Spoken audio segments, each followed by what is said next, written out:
नमस्ते दोस्तों, Kataria Sanskrit class YouTube channel पर आपका स्वागत है। मित्रों जैसे कि चैनल के माध्यम से हम जो आरबीएसई की जो 10th क्लास की जो बुक थी, संस्कृत की जो बुक थी, उसका हम लोग अनुवाद कर रहे थे। अब उस अनुवाद से संबंधित मित्रों आज हम एक नया वीडियो लेकर के आए हैं। तो मित्रों यदि आपने अभी तक चैनल को सब्सक्राइब नहीं किया है तो आप सबसे पहले चैनल को सब्सक्राइब करें और वीडियो के माध्यम से आप अपने सिलेबस को यहाँ पर बोर्ड की जो बुक है, संस्कृत की जो बुक है, उसके सिलेबस को आप आसानी से और बड़े समझते हुए उसके साथ में कंप्लीट करें। ठीक है मित्रों, तो अभी तक हमने इस चैनल के माध्यम से हमने अभी तक 3 पार्ट बनाए हैं। अब इसके बाद में हम नेक्स्ट पार्ट बनाने जा रहे हैं मित्रों, अर्थात 4th नंबर का पार्ट। तो मित्रों यदि आपने अभी तक चैनल को सब्सक्राइब नहीं किया है तो आप सबसे पहले चैनल को सब्सक्राइब करें और दिए या डाले गए जो वीडियो हैं, बोर्ड्स की क्लास से संबंधित डाले गए जो वीडियो हैं, उनको आप अच्छे से देख करके आप अपने सिलेबस को कंप्लीट कर सकते हैं मित्रों।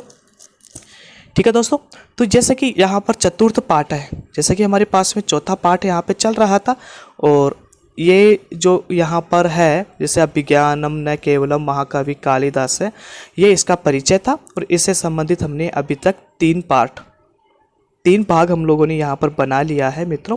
अब इसके बाद में हम नेक्स्ट पार्ट की ओर आगे बढ़ते हैं। जैसे कि दोस्तों यहाँ तक हमने 3 पार्टों के अंदर इसको कंप्लीट कर लिया है। यदि आपने अभी तक इन 3 पार्टों को नहीं देखा है तो आप चैनल को सब्सक्राइब करें और प्लेइंग लिस्ट में जाकर के 10th क्लास की जो आरबीएसई से संबंधित वहाँ पर जो फोल्डर बना हुआ है, वहाँ पर आप जाकर के आसानी से 10th क्लास के जो भी सिलेबस चलता है संस्कृत विषय से संबंधित, आपको आसानी से वहाँ पर प्राप्त होंगे और आप सब्सक्राइब करके उनको आसानी से प्राप्त कर सकते हैं और उन्हें पढ़ सकते हैं। ठीक है मित्रों, अब इसके बाद में हम पार्ट 4th, आज का हमारा पार्ट 4th रहेगा। इनकी चैप्टर भी यहाँ पर 4 है और आज पार्ट भी हमारे पास में 4 आ गया। तो मित्रों इसकी श्रृंखला को आगे बढ़ाते हुए अब हम लोग पढ़ना प्रारंभ करते हैं। जैसे राजा बालकम, यहाँ तक बालकम मुपलालयन, बालकम या बालक मुपलालयन, अर्थात इस शब्द का अर्थ होता है यहाँ पर बालक को प्यार करते हुए, बालक को प्रेम करते हुए, बालक से प्यार करते हुए, न चैन मुनि करो अयम, चैन मुनि करो अयम। देखो सब अयम जो शब्द है, ये अयम शब्द के साथ में ऐसा एक अवग्रह चिन्ह लगा हुआ है मित्रों। जैसे कि हम लोग यहाँ पर हिंट दें, जैसे ये जो अवग्रह चिन्ह लगा हुआ है, इस अवग्रह चिन्ह अर्थात यहाँ पर हमारे पास में शब्द आ गया कुमारः धन अयम। इस शब्द की संधि विच्छेद करेंगे तो क्या बन जाएगा, कुमारः धन अयम, और इसको हम लोग कहते हैं पूर्व रूप संधि। याद रखना मित्रों, ऐसा चिन्ह जहाँ पर भी नजर आ जाता है तो वहाँ पर कौन सी संधि हो जाती है, पूर्व रूप संधि होती है। ठीक है मित्रों, न चैन मुनि करो अयम, अयम का अर्थ होता है यह, अयम शब्द का अर्थ क्या होगा, यह। न का अर्थ होगा मित्रों नहीं, न का अर्थ क्या होगा, नहीं। मुनि कुमार है, मुनि कुमार, तो यहां पर वो कहते हैं अत को अश्य व्यपदेश है, व्यपदेश है। अब देखिए मित्रों, व्यपदेश जो शब्द है, इस व्यपदेश अर्थात इस शब्द का अर्थ होता है वंश। ठीक है दोस्तों, तो अब इसका हम लोग अर्थ निकालते हैं और इसका अर्थ निकलेगा हमारे पास में, जैसे कि यदि यह मुनि कुमार नहीं है, न का अर्थ क्या हो गया, नहीं। चैन मुनि कुमारो अयम, यदि यह मुनि कुमार नहीं है, अथ तो को अश्य व्यपदेश है, तो इसका वंश कौन सा है, तो फिर इसका वंश क्या है, तो इसका वंश कौन सा है।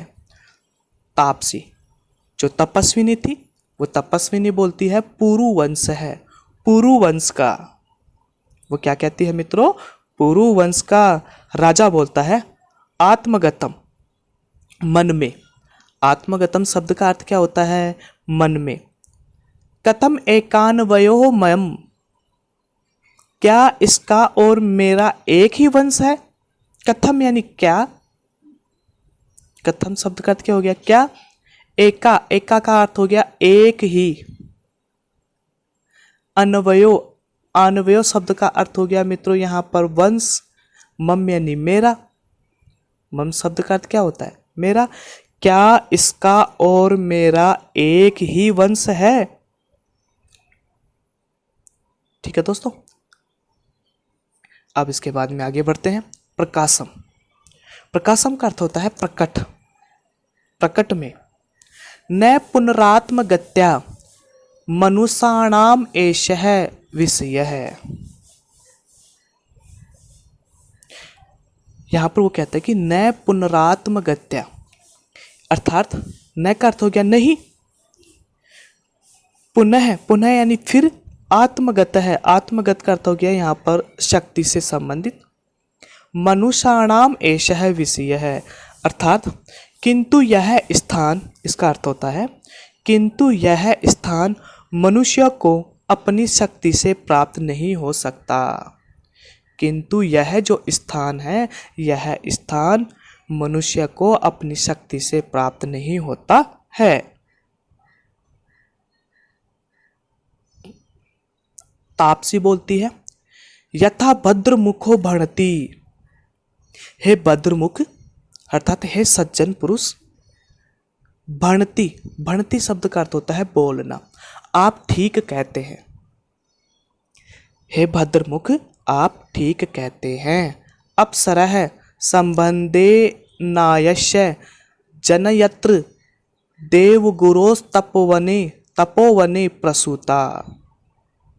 इसका अर्थ होता है किंतु अप्सरः, अप्सरा के समान। अप्सरा अर्थात अप्सरा कौन? मेनका। अप्सरा शब्द का अर्थ क्या होगा मित्रों यहाँ पर? मेनका। और इस अप्सरा शब्द का अर्थ हम लोग अप्सरा भी लिख सकते हैं।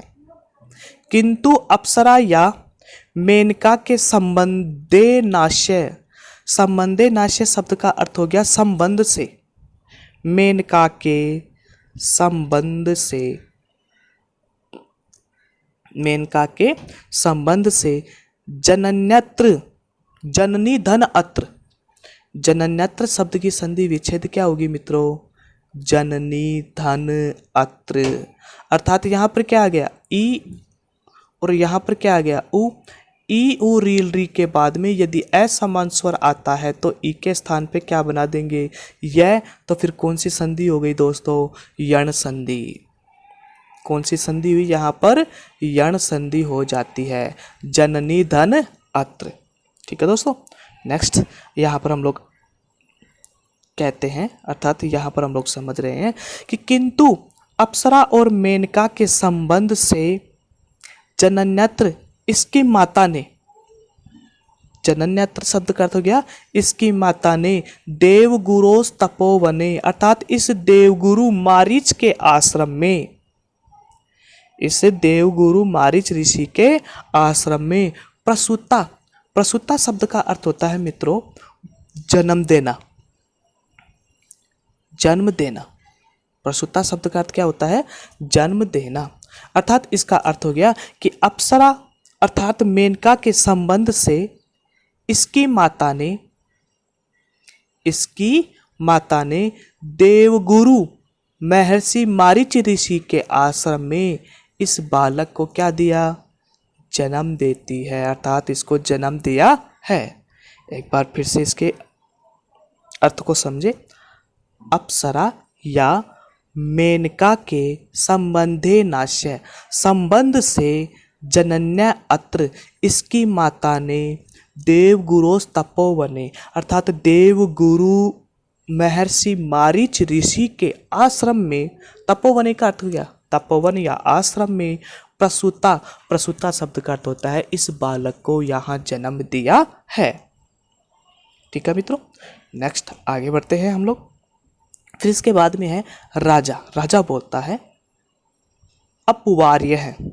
अपवार्य का अर्थ हो गया एक और मुंह फेर कर, एक और मुँह फेर कर, अर्थात अपनी मुँह को जैसे उसके सामने बात कर रहा था और थोड़ा सा टेढ़ा करके और कुछ फुसफुसाहट करता है, अर्थात कुछ मन ही मन में बोलता है।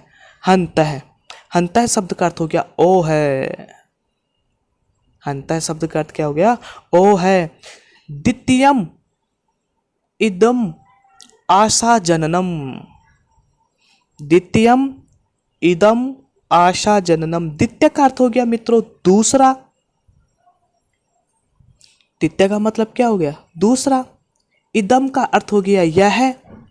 देखिए मित्रों, पहले हम इस शब्द की संधि विच्छेद करते हैं, तब हमें अच्छे से क्लियर हो जाएगा। द्वितीयम इदम, इस शब्द की हम लोग यहाँ पे संधि विच्छेद करते हैं। जैसे कि यहाँ पर आ गया द्वितीयम, ठीक है मित्रों, धन, इदम, धन, फिर है आशा, जननम। ये इस शब्द के हमने यहाँ पे टुकड़े कर लिए। द्वितीयम क्या अर्थ हो गया यहाँ पर? द्वितीय। द्वितीय शब्द का अर्थ क्या हो गया यहाँ पर? द्वितीय। इदम, इदम शब्द का अर्थ होता है यह। आशा, इसका मतलब एक आशा की किरण, एक उम्मीद। जनन, जन्म शब्द का अर्थ होता है जन्म देने वाली। जन्म शब्द का अर्थ हो गया जन्म। यह दूसरी बात, यह दूसरी बात या दूसरी कहानी आशा को जन्म देने वाली है, अर्थात मेरे विश्वास को और बढ़ाने वाली है। अब इसका हम लोग एक अच्छे तरीके से प्रकट करते हैं। ओ है, यह एक दूसरी आशाप्रद बात है, ऐसा भी हम लोग कह सकते हैं। ओ है, अरे यह एक दूसरी आशाप्रद बात है। ठीक है दोस्तों। प्रकाशम, प्रकाशम शब्द का अर्थ हो गया प्रकट होना। अथ सा तत्र भवति किमाख्यस्य राजर्षि पत्नी। ठीक है मित्रों, तो यहाँ पर है अच्छा, तो यह वह श्रीमती किस नाम के राजर्षि की पत्नी है। अथ, तो, अथ शब्द का अर्थ क्या हो जाएगा? तो। सा किसके लिए आया है? स्त्रीलिंग के लिए।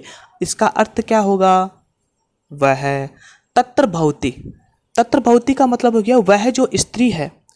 किम आख्यस्य, अर्थात किस नाम के, किस नाम के। राजर्षि, राजर्षि का अर्थ हो गया राजर्षि। राजर्षि शब्द का अर्थ क्या हो गया? राजर्षि। पत्नी, पत्नी का मतलब उसकी पत्नी है, तो इसका अर्थ होता है तो वह श्रीमती किस नाम के राजा, किस नाम के राजर्षि की पत्नी है। क्या बन जाएगा? पत्नी है। ठीक है दोस्तों। नेक्स्ट, तापसी बोलती है और यहाँ पर तापसी कहती है कस्तस्य धर्मदार परित्यागिनो नामः संकीर्तयितुं चिन्तयिष्यति। कस्तस्य, कस्तस्य शब्द का अर्थ हो गया यहाँ पर, जैसे कि हम लोग चर्चा करें, परित्याग करना, इससे से संबंधित है। यहाँ पर कस्तस्य धर्मदार परित्यागिनो, धर्मदार परित्यागिनो, इस शब्द का अर्थ हो गया कि धर्म पत्नी का परित्याग करने वाले का। धर्मदार परित्यागिनो जो शब्द है, इस शब्द का अर्थ हो गया कि धर्म पत्नी का परित्याग करने वाले का। आगे क्या लिखा हुआ है मित्रों? नाम, अर्थात नाम। संकीर्तयितुं, संकीर्तयितुं शब्द का अर्थ हो गया उच्चारण करने के लिए। क्या हो जाएगा यहाँ पर? उच्चारण करने के लिए। चिंतयिष्यति को चिंतन करना, चिंतयिष्यति का अर्थ हो गया चिंतन करना, अर्थात अपन कह सकते हैं कौन सोचेगा, कौन सोचेगा।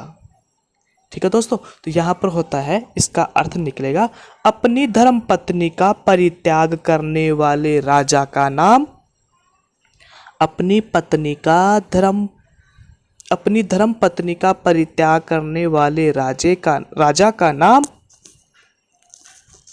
उच्चारण करने के लिए कौन सोचेगा, उच्चारण करने के लिए कौन सोचेगा। ठीक है मित्रों, अब इसके बाद में हम नेक्स्ट और इस वीडियो का लास्ट पैराग्राफ, और मित्रों इसके बाद में हम एक और पैराग्राफ बनाने वाले हैं। तो आप लगातार इस वीडियो से जुड़े रहिए और चैनल को ज़रूर सब्सक्राइब करें। और यदि आप पहली बार इस वीडियो को देख रहे हैं मित्रों, तो आप अपने जो मित्र हैं जो 10th क्लास में पढ़ रहे हैं, या फिर आपके परिचित या आपके फ्रेंड हैं, आप उनके पास में भी ये सेंड कर सकते हो, ताकि घर बैठे ही उनको संस्कृत की व्याख्या अच्छे से समझ में आए और आने वाली एग्ज़ाम के अंदर अच्छे मार्क्स को प्राप्त करें। ठीक है मित्रों, और इसकी श्रृंखला को आगे बढ़ाते हुए अब हम, जैसे कि यहाँ पर कहता है राजा, स्वगतम। स्वगतम शब्द का अर्थ होता है मन ही मन में, अर्थात वो मन ही मन में सोचने लग जाता है। इयम खलु कथा, इयम खलु कथा मामेव लक्षी करोति। इयम यानी यह, यम शब्द का अर्थ क्या हो गया, यह। खलु का अर्थ हो गया निश्चय, निश्चय ही यह।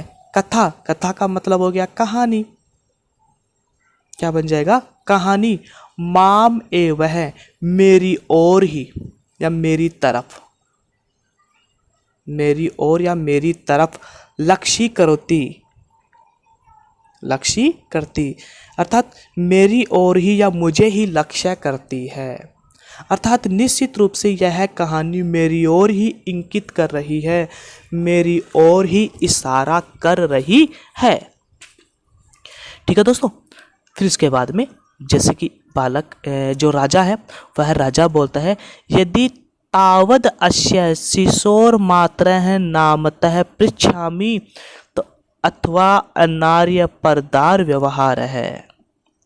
ठीक है मित्रों, तो यहाँ पर कहते हैं कि यदि, यदि शब्द का अर्थ हो गया तो, तावद, तावद शब्द का अर्थ हो गया यहाँ पर अब, तब तो, तावद का अर्थ हो गया तब तो। अश्य, अश्य यानी इसके, अश्य शब्द का अर्थ क्या हो गया, इसके। शिशोर मात्र है नाम है पृच्छामि, अर्थ शिशु, शिशु शब्द का अर्थ हो गया शिशु, बालक। शिशु शब्द का अर्थ क्या हो गया, शिशु या बालक। मातरम शब्द का अर्थ हो गया माता। नामतः शब्द का अर्थ हो गया नाम। पृच्छामि का अर्थ हो गया पूछूंगा। तब तो निश्चित रूप से मैं इस बालक की माता का नाम पूछूंगा, अर्थात निश्चित रूप से मैं इसकी माता का नाम ही पूछूं।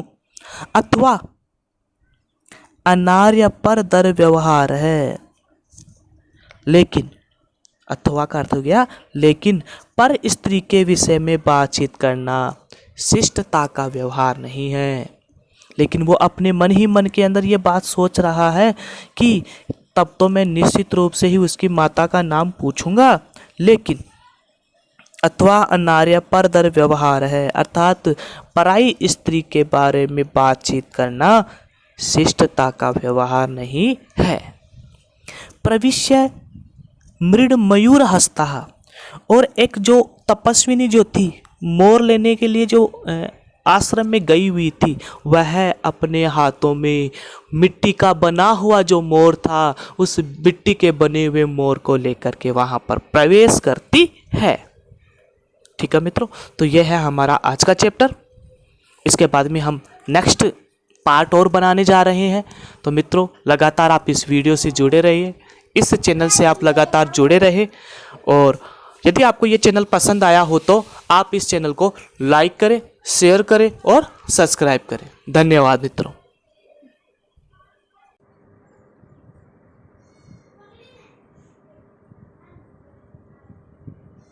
ठीक है दोस्तों, जैसा कि हमने पिछले वीडियो के अंदर अंत में जो हमारे पार्ट, हमने चैप्टर के जो पार्ट बनाए थे, भाग जो बनाए थे, उनकी हम लोगों ने व्याख्या एंड में आपको दी थी, वैसे ही अब हम मित्रों इस वीडियो के माध्यम से भी जो हमारे पास में पार्ट 2 था, वो पार्ट 3, अर्थात 2 जो पार्ट हैं, इन दोनों पार्टों के यहाँ पर व्याख्या दी जा रही है मित्रों। स्टार्टिंग में जो हमारे पास में आएगा वो पार्ट 2 रहेगा, और एंड में जो आएगा मित्रों वो रहेगा पार्ट 3। तो जो भी 10th क्लास के जो विद्यार्थी हैं, वो विद्यार्थी इस वीडियो को देख करके संस्कृत से संबंधित आने वाली जो व्याख्या है, जो एग्ज़ाम के अंदर जो पूछी जाती है, उसको हम पार्ट टाइम में यहाँ पे डाल रहे हैं। तो मित्रों, दोस्तों, इसी प्रकार से एग्ज़ाम में भी पूछे जाते हैं। जैसे कि हमने पार्ट 1 बनाया, एग्ज़ाम में पूछा जाता है। पार्ट 2 बनाया, जैसे कि हम लोगों ने साथ साथ जो पद लिए, टॉपिक लिए, उसी प्रकार से एग्ज़ाम के अंदर भी ये क्वेश्चन पूछे जाते हैं। तो आप निश्चित रूप से इन व्याख्याओं को देख करके इनकी व्याख्या लिखें और इन्हें याद करने की कोशिश करें, क्योंकि मित्रों, दोस्तों, बालकों, एग्ज़ाम की दृष्टि से मोस्ट और इम्पोर्टेंट है। ठीक है मित्रों, आप लगातार वीडियो से जुड़े रहें और Kataria Sanskrit class YouTube channel को आप सब्सक्राइब करें। धन्यवाद।